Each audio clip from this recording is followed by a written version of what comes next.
एक बार एक पक्षी समुद्र किनारे था और अपनी चोंच में भर भर के समुद्र के पानी को निकाल के बाहर फेंक रहा था। बोला, इस समुद्र ने मेरे बच्चे डुबा दिए हैं, अब मैं इस समुद्र को नहीं छोड़ूंगा, मैं इसे सुखा कर रहूंगा।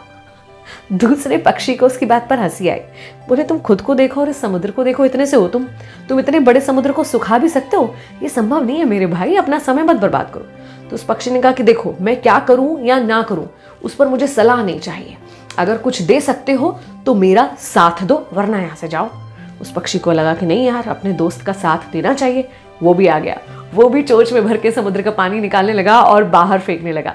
दोनों पक्षियों को देखकर कुछ और पक्षी आए, फिर कुछ और पक्षी आए, ऐसे करके हजारों पक्षी इकट्ठे हो गए। बस एक दूसरे से ये कह रहे थे कि सलाह नहीं, साथ दो, सलाह नहीं चाहिए, साथ चाहिए। अब भाई ऐसे लग रहा था जैसे सारे ब्रह्मांड के पक्षी एक जगह इकट्ठे हो गए हैं और वो समुद्र को सुखाने में लग गए हैं। ऐसे में पक्षियों में जो सबसे श्रेष्ठ कहे जाते हैं भगवान विष्णु के वाहन गरुड़, उन्होंने सोचा कि मैं भी अपने पक्षी भाइयों का साथ दूंगा। उन्होंने भगवान विष्णु से अनुमति मांगी कि मुझे जाने दीजिए, मुझे ये काम करना है। भगवान विष्णु ने उससे कहा कि तुम ये क्या कर रहे हो भाई, तुम लोगों को समझ में आता है? तुम पक्षियों से कोई समुद्र सूखना तो है नहीं, तुम मत जाओ।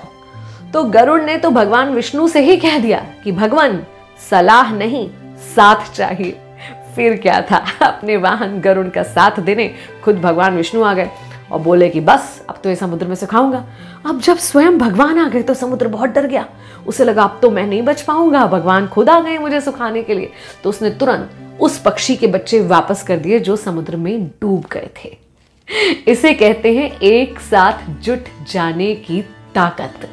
अभी हमारा समय इतना खराब चल रहा है, इतने कठिन समय में हम देखते हैं लोग फ्री की सलाह दे रहे हैं, बस सलाह ही दिए जा रहे हैं, लेकिन आपकी सलाह से लोग सिर्फ कंफ्यूज हो रहे हैं। आप आधी जानकारी है फिर भी लोगों को सलाह दिए जा रहे हैं। अगर आप वाकई किसी का साथ देना चाहते हैं तो उसे सलाह मत दीजिए, सहयोग दीजिए, साथ दीजिए। अगर आप मदद करना चाहते हैं तो आपकी सलाह से कुछ नहीं होगा, आपके साथ और सहयोग से होगा। और कौन कहता है कि साथ देने के लिए, सहयोग देने के लिए मिलना जुलना या कांटेक्ट में आना जरूरी है? आप दूर रहकर भी जिस तरह से हो सके हर किसी का साथ दे सकते हैं। तो आज की जो जरूरत है वो है एक दूसरे का साथ। भले आप किसी व्यक्ति को जानते हो या ना जानते हो, जहां आप हैं वहां रहते हुए, वहां बैठे हुए कैसे उसका साथ दे सकते हैं, इस पर विचार कीजिए। जब हम सब साथ होंगे तो बदलाव जरूर आएगा। मैं हूं विनी, चलो आज कुछ अच्छा सुनते हैं।